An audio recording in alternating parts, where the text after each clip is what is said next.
Welcome to the Becoming Superhuman podcast, where we interview extraordinary people to bring you the skills and strategies to overcome the impossible. And now, here's your host, Jonathan Levy.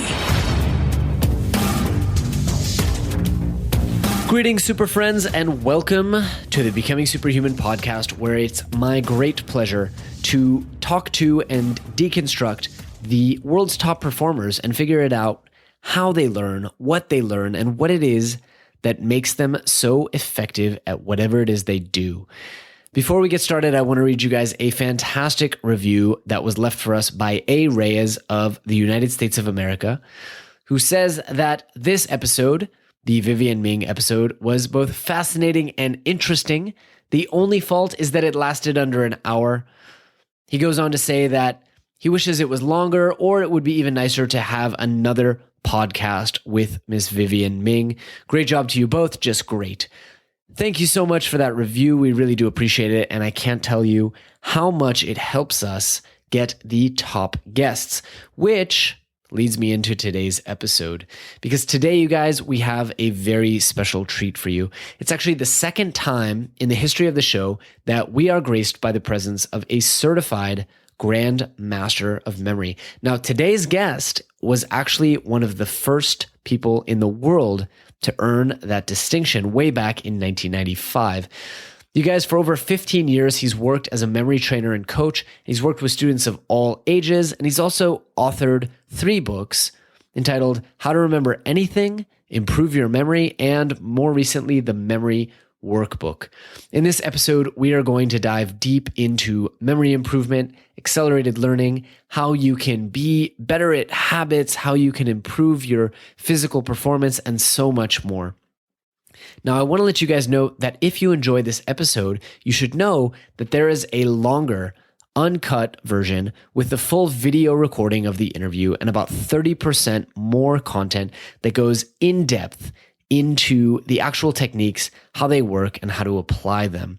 It actually is one of a number of longer and uncut interviews with some of the world's top memory and learning experts. And you can access all of that stuff by visiting the Super Learner Academy at becomeasuperlearner.com. Or if you want to get a discount, you don't have to, but if you want to, you can get a discount by visiting jle.vi/learn. Obviously, anything you pick up at the Super Learner Academy is backed by a lifetime guarantee, and anything you pick up there goes to support us, support our expenses for producing the show, and help keep us doing what we're doing. And so now, without any further ado, I want to present to you my friend and Grandmaster of Memory, Mr. Mark Channon.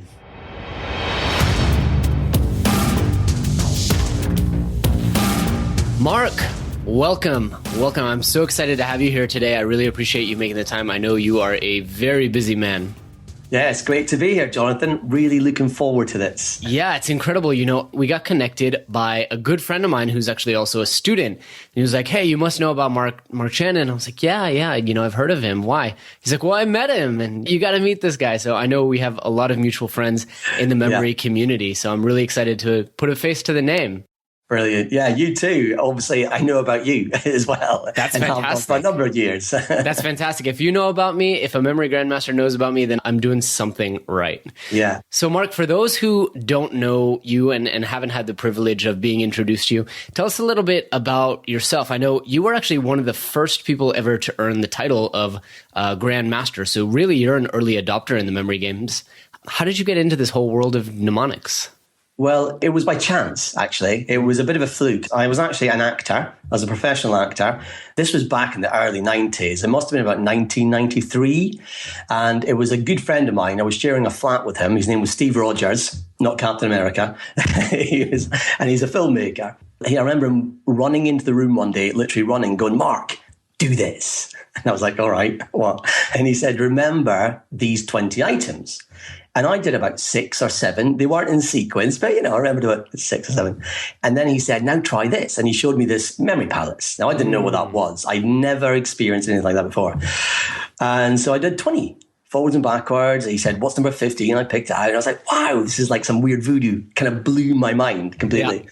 And that's how I got into it, really. That's how I started to become consumed with this idea of improving my memory. Right. I actually worked in a bar at the time. I was a theatre bar, and I wanted to be in the show, really, but I was in the bar. And I started memorising people's interval orders and drinks and got loads of tips. I thought, this is great.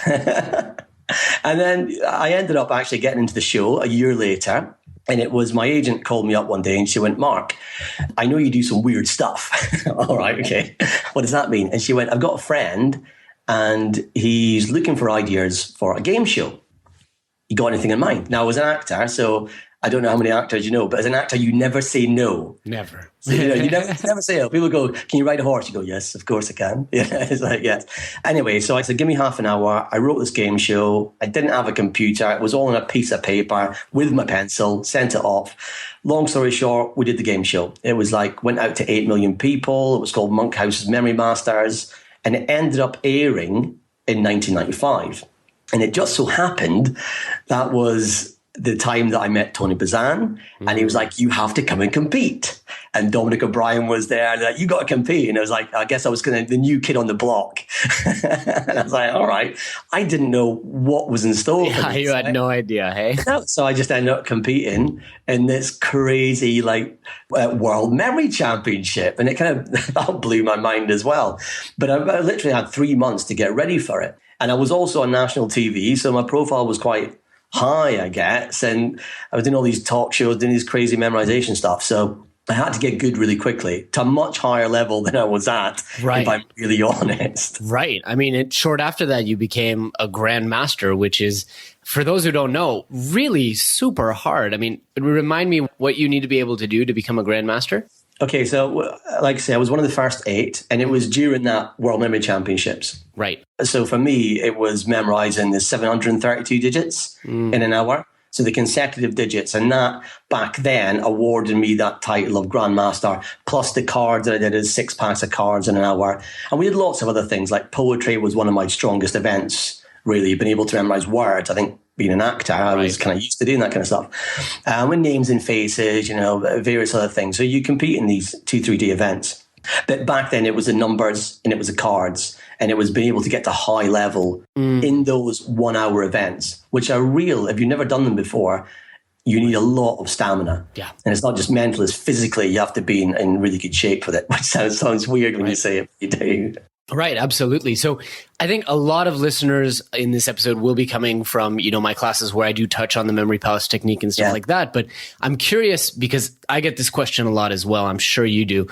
You meet someone at a party, you say, I'm a memory expert, or in my case, I'm a learning expert. And they go, oh my gosh, I have the worst memory. Teach me how to improve my memory. So what do you say to those people who are absolute beginners? Yeah, that's a good question. Funnily enough, I'm thinking about the last time I was at a party. I've got 3 boys, so it doesn't really happen that much. Maybe more networking events I tend to There it is. There not so much the parties. Tell you what I usually do, first of all, is I usually say, have you got a credit card? Enroll in my class. And then, yeah, exactly. And I'll usually memorize the credit card, or I'll get them to memorize it without them knowing, and we'll do that.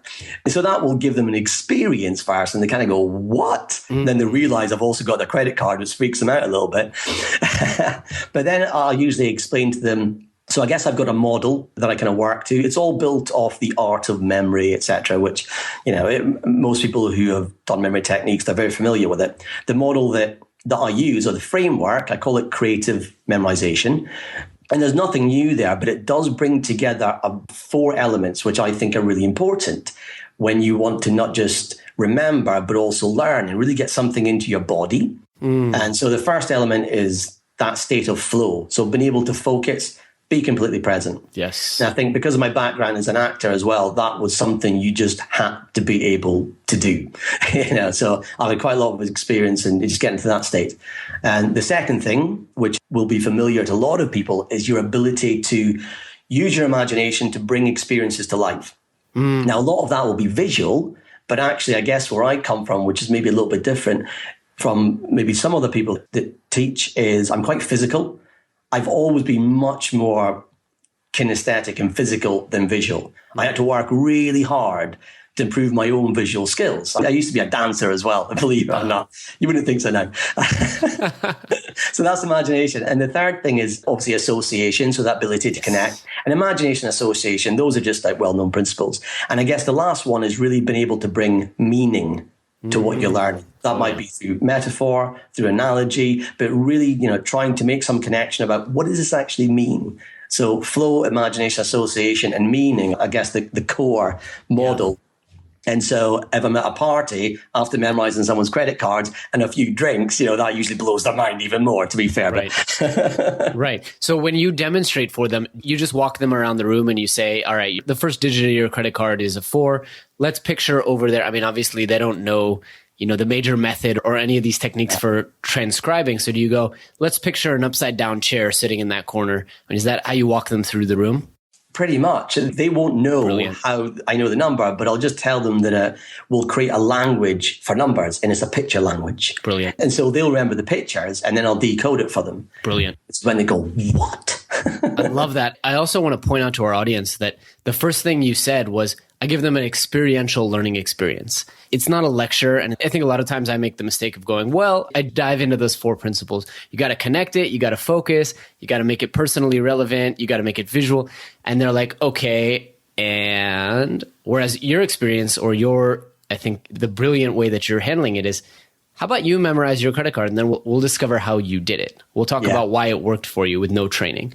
I think that's a really cool lesson to take away just on the whole of learning is put it in the hands, when it's in people's hands, it's so much more vivid.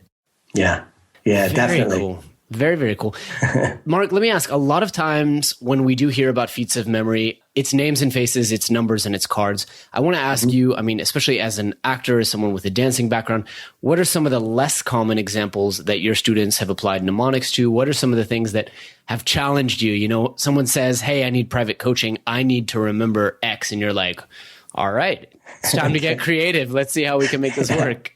Yeah, you know what? I love it when that happens. It's the thing that I love most about coaching is because you never know what's going to happen. And I guess when I work with people, you have the training part or the mentorship part where you're teaching. But once people know that, it's about how do they then integrate it into life? Bingo. So one example, okay, this is probably a little bit, maybe even too left field, where I was working with, his name was Emmy, he was a CEO, he's got a startup in London, and I was coaching him on memory, and it was doing the kind of things you mentioned. It was names. It was being able to give presentations. It was being able to get that key data when he was in the boardroom and those kind of things. But one day he said, look, Mark, I don't know if you can help me with this, but I'm doing a triathlon. I was like, okay. And he said, and he said, I'm fine with the running. I'm fine with the cycling, but on the swimming, I'm not doing well at all. And it's in 2 weeks. Can you help? I went, well, let's see, tell me about it. And so what he discovered is that he was going to this paralysis by analysis. He was thinking so much about what the steps were when he was swimming, when he was diving in, what he needed to do, the structure, the body pose he needed to take, that he was just shutting everything down. And I thought, okay, I said, why don't we try something? And I thought, oh, okay. And I remember reading a paper by RSW Masters about implicit learning. And I thought, why don't we try this? And it's really about using analogy and metaphor and kind of getting something into the body. And I thought, okay, if you were an animal, I said, if you were an animal, what animal would you be that would be great at swimming? And we went through this conversation. He came up with a dolphin. And so I really got him to then to think about a future memory. So create a memory in his mind that hadn't happened yet. But to think about it as if it had. That kind of messes with people's brain a little bit when they try to figure out what that actually means. But anyway, and then I got him to imagine what it would feel like to be that dolphin. And then we just tried to get that memory into his body. It was very visual, but I tried to get him to connect to it emotionally, but also physically. And it was really interesting because he texted me the next day and he was doing 7 lengths. He needed to do 25. And he texted me and said, Mark, I'm a dolphin! Exclamation mark. I was like, what do you mean? He went, I just did 25 lengths. And I was like, whoa. Incredible. What do you attribute to that success? I mean, getting into this automatic process where the brain is just going through routine and regimen. I mean, if you describe that story, I wouldn't call it necessarily a memory thing. It's almost like a reprogramming kind of thing. That's really interesting. It is. And maybe it's because when I think about memory, I guess I think about the various aspects with this working memory or the conditioning response type of memory, and maybe it kind of maybe start to fall into that category and that implicit stuff. So I kind of think about the whole, I guess, basket of it together. And you've got how do I actually get stuff into my head and remember? But I think you're right. It was really about doing a little bit of repatterning, reprogramming, and shifting some of his beliefs about that as well, letting him get out of his own way, but doing it in a way that would just think about a memory, right. make it real. And then experience it. It's also really interesting because there is this pattern with a lot of athletes. I mean, I used to know a very elite figure skater who said the worst thing you can do when you're spinning 3 times in the air is think. Yeah. So the best figure skaters are the ones who are kind of airheaded because they don't think about the impossible physics of landing on a 1/4 inch of steel. And perhaps that's what you did, is you got him into this flow state almost in a meditative capacity. If you think about what is transcendental meditation, it's the repetition of these steps over and over to where he could then literally be in flow as opposed to, right arm up, left, you know what I mean? And that. Yeah, exactly. And then you just tie yourself up. Freedom. I had a similar experience with myself, actually, years ago. I did a show called Singing in the Rain. And I was in this park called Cosmos, where I met my wife, actually. And I had to run up a wall and somersault off the wall. I'd never done that. But I had to do a similar thing to myself, can actually, think, what's the memory? What am I? Because you can't think. It's that thing of if you fall, you land on your head. That's not good. That's a huge takeaway. Really interesting. Mark, what are some of the other ways? I mean, you said, memorizing credit card numbers, memorizing people's drink orders. What are some other ways that you've used memory skills in your personal life or professional life to your own advantage? Oh, that's a good one.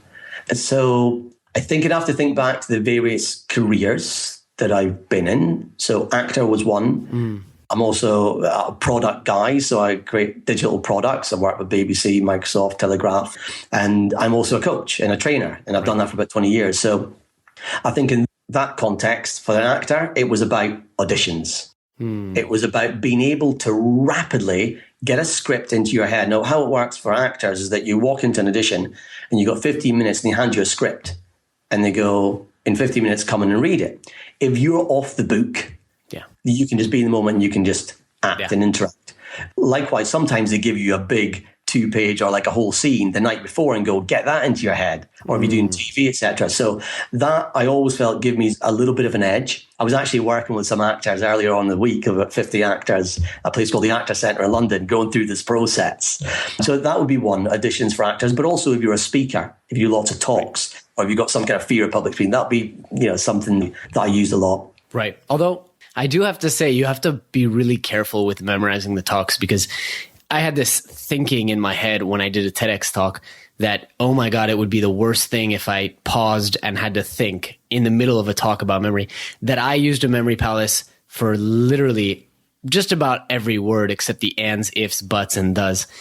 And you see it in my presentation. You watch the video, it's very clear. I know every word backwards and forwards. I can start anywhere in the talk, which might have not served me, I think. It might have not. So I think it's, for public speaking, these techniques are so powerful, you almost have to pull back a little bit. Whereas for acting, it's the opposite. You can't fudge the lines however you feel.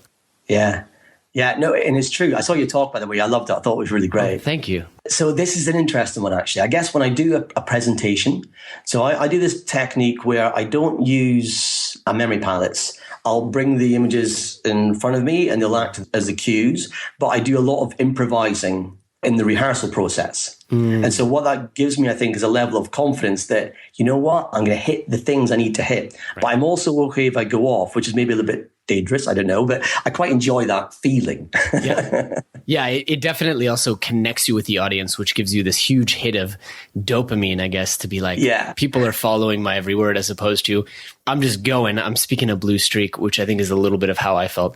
I should have had you as a coach then. It's good, but when I was talking to the actors this week, it's like you say, as an actor, if you don't say the actual words, the scriptwriter will not be happy, neither will the director. Right. So what I tend to do when I'm working with actors is I'll get them to create these visual cues, but that's just in the rehearsal process. It's really about accelerating the time it takes to get the words into your body. And there's lots of other things like intention and the emotions and the physical actions in the scene, which just help you just know what you're supposed to say. Right. Because you shouldn't be thinking about the words. The words should happen. And I think that's part of the magic when you act or when you get into working with scripts. It's something that I used to love doing. But there is a process. I get 5 steps. I go, do these 5 things, and it will accelerate the time it takes in the rehearsal to know the words. And then you can forget the words.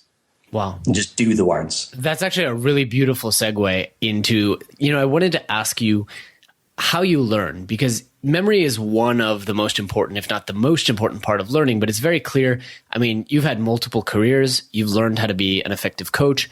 We were talking offline about, you've learned all this tech stuff and you're running your own company, selling courses, content, all that stuff. You also build digital products. So it's very clear to me that you learn a lot and you learn very effectively. So I'm very curious about the other habits and behaviors that you have outside of mnemonics that give you such a learning advantage. Yeah, that's a good one. I guess that there are many. If I was to pull out maybe 2 or 3, I'd say, this is a really simple one. Primer questions. So priming yourself with the right questions. It's all so easy for us to ask ourselves the questions that don't support us. And so how is this going to benefit me? Or what do I need to learn when I look at this new information? If you go into a new job, how can I get up to speed in the next 3 days rather than 3 weeks or 3 months? So you ask yourself questions with the intention of getting answers. So that'd be one thing that I do all the time. I don't even think about it now, just like my little man in the back of my head will speak, hey, Mark, how do you do this? Yeah, so the deconstructive aspect of it. Yeah. I guess one of the other things would be just to focus. So being able to focus and concentrate is something that I'm really passionate about. Again, I think as a background as an actor, if you can't do that, you can't act.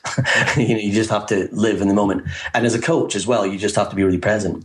So strategies to help you either be mindful or meditation stuff, but also being able to enter that state of focus when you're really energized. And as a dancer, I used to have to get into that state.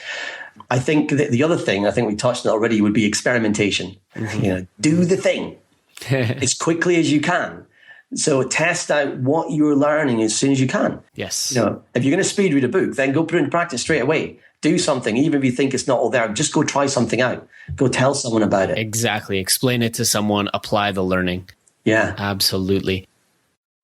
All right, let me go ahead and hit pause here and just let you guys know that at this point, we did have to cut some of the more advanced, more technical, hands-on memory stuff that isn't going to make sense unless you are a part of this Super Learner Masterclass. Now, if you want to learn more about Mark's techniques, you want to learn more about how he does the incredible feats of memory that he does, I do recommend you go ahead and check out the Super Learner Masterclass, where you can see all the methods. You can access tons of raw and uncut interviews with some of the world's top memory experts, and you can learn how to do it yourself. So to take advantage of that, please visit jle.vi/learn, and you'll be pleasantly surprised by the discount code that we've given you. All right, back into the interview. Mark, I want to transition into our more kind of general questions here and ask you brain boosters. I'm sure a lot of people ask you about this. Do you use any of these nootropics? I know this is very trendy. We've talked about it a lot on the show.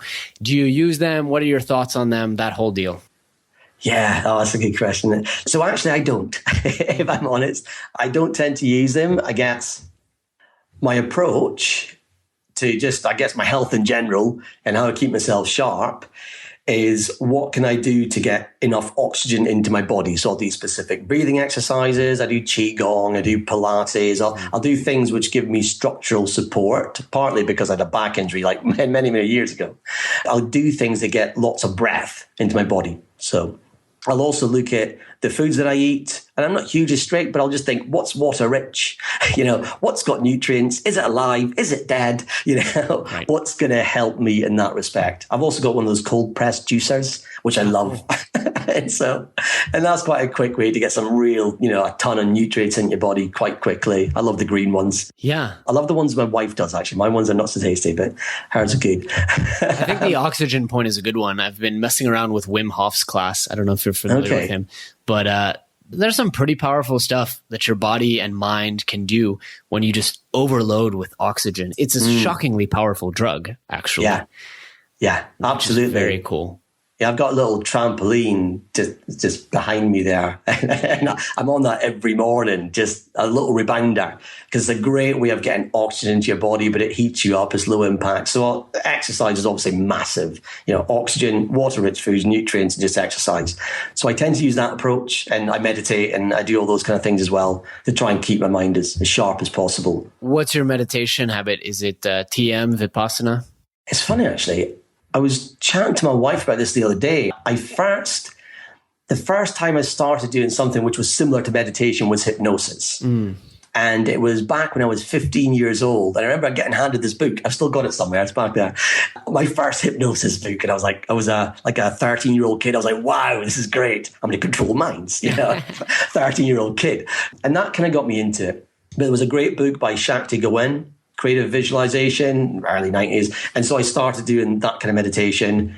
Mindfulness, I guess, I started in the last couple of years. And it's meditation, I guess, but there's a specific kind of structure to it. Read that book by Mark Williams, And so I guess I do some mindfulness. I do the meditation I've been doing for years. I've got my own, I trained as a hypnotherapist many years ago. So I kind of construct my own kind of meditations and various other things as well. So, but I always just make time, really. Make time in the morning, make time at night. Usually try and grab some time, at some point during lunch. Yeah. Oh, so you do multiple sessions a day? Yeah. Oh, excellent. And how long is an average session? So I'll start with a simple 10-minute session just to gain some focus. I'll do a longer session at night, and then whatever I can get in the afternoon, maybe 10, 15 minutes. But it will be for different purposes sometimes. In the evening, I tend to meditate and then be focused on something specific, where in the morning is purely breathing meditation, quieting the mind, focusing on the breath. If my mind wanders, bringing it back to the breath. So it's just very, very focused on doing that. I love it. Setting you up. I've almost met 0 top performers in doing this show who don't meditate. Yeah. And I just love that it's this super simple. If I were to say there's a supplement out there and almost everyone on the show takes it and it costs $100 a month, I think a lot of people would take it. And this happens to be free and almost everyone on the show does it, which I think is just stellar, right? The best things in life are free and meditation happens to be one of them. Mark, I noticed, by the way, that you also coach folks on habits. And I have to say, I'm a habits geek. I've read nearly every book out there right now on habits. So we talk about them a lot on the show. And I'd love to hear just a little bit about your approach to habits. I know we talked a little bit about your coaching client with the swimming, but tell us a little bit how you approach habits and which ones, besides, say, meditation, that you've implemented in your life. Yeah, so I actually came across, it's not my strategy, it's someone called Dr. B.J. Fogg. He's a behavior scientist. Have you heard of him? Big time. He's at Stanford, I believe. Stanford University, that's right. So he does something called Tiny Habits. Now, I called him a couple of years ago and I was chatting to him because I'd find out about this Tiny Habits. And he was like, tell me what you do. I said, I do all this memory stuff. He went, have you ever thought about training in this method and coaching and using this? And I thought, well, no, but why don't I do it? See how it works for me, and then maybe I could do that. And so that's what I did, basically. Incredible. And so I don't know if you've noticed this, but one of the things that I've experienced with clients over the years is that because you've got that learning curve, people will sometimes hit a point where they'll come to a seminar, they're like, this is awesome. And then the week later, it's all stopped. And the things that they're doing, they're not doing it. And the idea was, the hypothesis would be by using tiny habits, this will help people overcome that learning curve. Because the idea is that you can create new habits, which you can grow into behaviors and potentially even rituals, and routines, just by doing these tiny little things. Mm-hmm. And you don't need any willpower or motivation. So obviously that's quite exciting. And I did that thing. I did it for myself and it blew me away. Quite honestly, I was like, this is quite cool. And it's so easy. I can't believe how easy it is. Right. And so I was a big advocate after that. And so I coach in that now. And so whenever I work with clients, well, the two things I do first is one, I kind of go to goals and beliefs first. I deal with that stuff first. And then I go to habits. And I go, what are the habits we can start to create so that when you get to the difficult parts of this, and it will get difficult and challenging, you can move through it. And you can move through it with ease. And so Tiny Habits is great. I don't know if you've used them, but there's a simple recipe where you go, after let's say, get up in the morning, sure. I will, tiny behavior, drink some water, and then you celebrate. I have it all right here on my board. After I wake up and do my morning routine, I will meditate. I subscribe to the kind of Charles Duhigg Q response reward. So I put in the reward, which is I'm not allowed to check my email or eat breakfast until I've meditated. And it sounds ridiculous to say I'm not allowed, like I'm a grown adult, but I will sit there guiltily looking at the breakfast foods and remember I haven't meditated this morning. So love it. Yeah, exactly that. Mark, you've been so generous with us. I want to give you an opportunity, to talk about your coaching a little bit, talk about what all you teach. I know you teach memory. Do you also teach speed reading? I mean, my students know I encourage them to check out any and every course they can, whether it's yours, whether it's Anthony Metsivier's or whatever it might not be. So tell us a little bit about your coaching and your products and your books, of course. Yeah, so, I've got a website. It's just my name, markchannon.com, fairly easy to remember. And yeah, I do all those things. So memory is a focus, and it's where I start. I focus a lot also on the goals, where you want to go, in terms of the beliefs and values, mind mapping, speed reading, accelerated learning. But I guess the key thing that I do in all my courses is bring people back to why, how are you going to use this stuff? And then what I tend to do with a lot of my courses is have some facility to be able to contact me so I can then go answer questions. Right. Or sometimes I'll run group sessions or webinars where I can just get someone on live like this and go talk to me about what's the blocker and let's see if we can work through that. I was working with an actor the other day where it's like I did this talk and I got them to memorize all these quotes. And I went, I got the quotes, but how do I apply it to this big monologue? And so I'd work with them on that. I'd give them some tips and they go off and they go do it. So I've got the online product, which is part of my business. So you go up there, you sign up and you do the thing. Sure. And then I also work with people, which I guess is my higher end stuff where I'll work with people one-on-one. If you're in London, I work with people in London. We'll just go to the office. Otherwise, we'll do this, which is really effective. And I'll work with people like this. And apart from that, I'll be out doing talks and various other things. In terms of my books, there's 3 out there. I've got How to Remember Anything. I've got something called the Memory Workbook, which I really loved writing that one because I looked at the 6 areas of intelligence in that one. And I thought, okay, how could you apply, memory to each of these areas to perform better? So it's all about how can you raise your game with words or with numbers or with music even, or with your picture, your visual memory, or with your body or with emotional intelligence. And so that was quite exciting. So I really enjoy writing that book.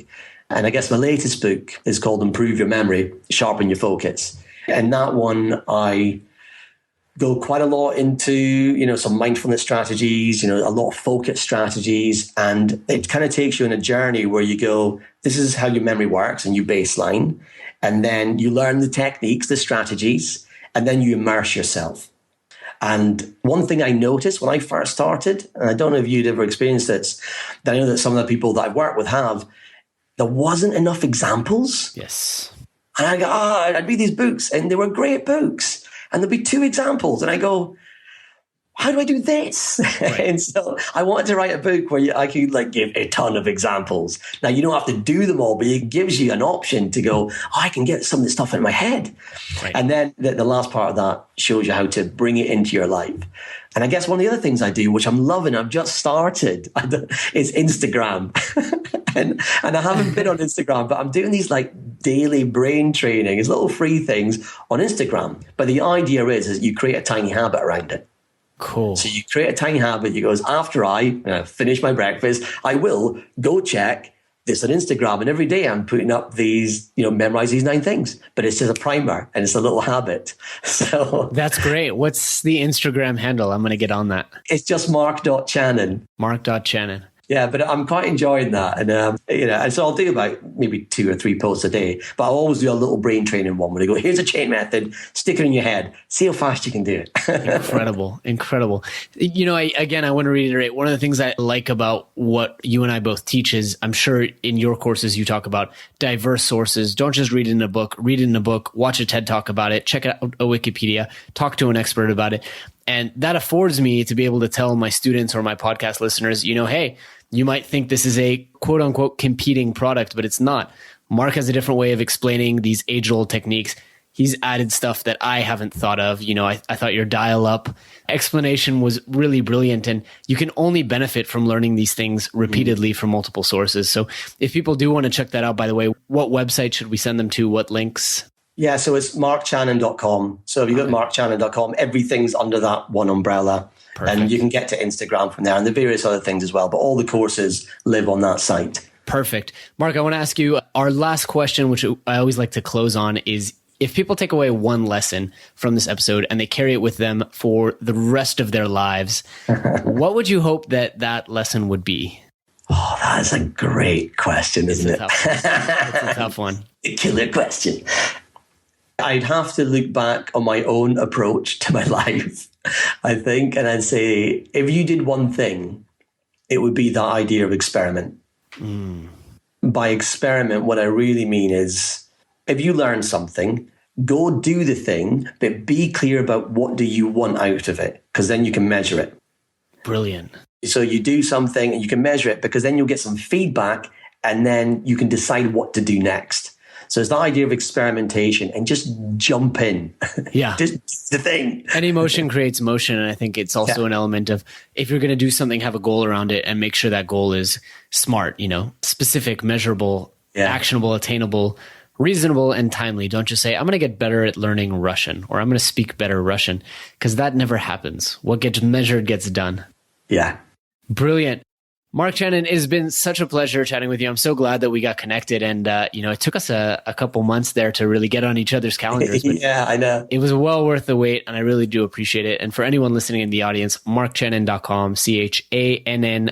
And we'll also put that up in the blog post for anyone to check out. Mark, it's been such a pleasure. Thank you so much for your time today. I really appreciate it. Oh, thank you. I've loved it. Cheers, Jonathan. Take care. Cheers. All right, super friends, that's it for this week's episode. We hope you really, really enjoyed it and learned a ton of applicable stuff that can help you go out there and overcome the impossible. If so, please do us a favor and leave us a review on iTunes or Stitcher or however you found this podcast. In addition to that, we are always looking for great guest posts on the blog or awesome guests right here on the podcast. So if you know somebody, or you are somebody, or you have thought of somebody who would be a great fit for the show or for our blog, please reach out to us either on Twitter or by email. Our email is info@becomingasuperhuman.com. Thanks so much.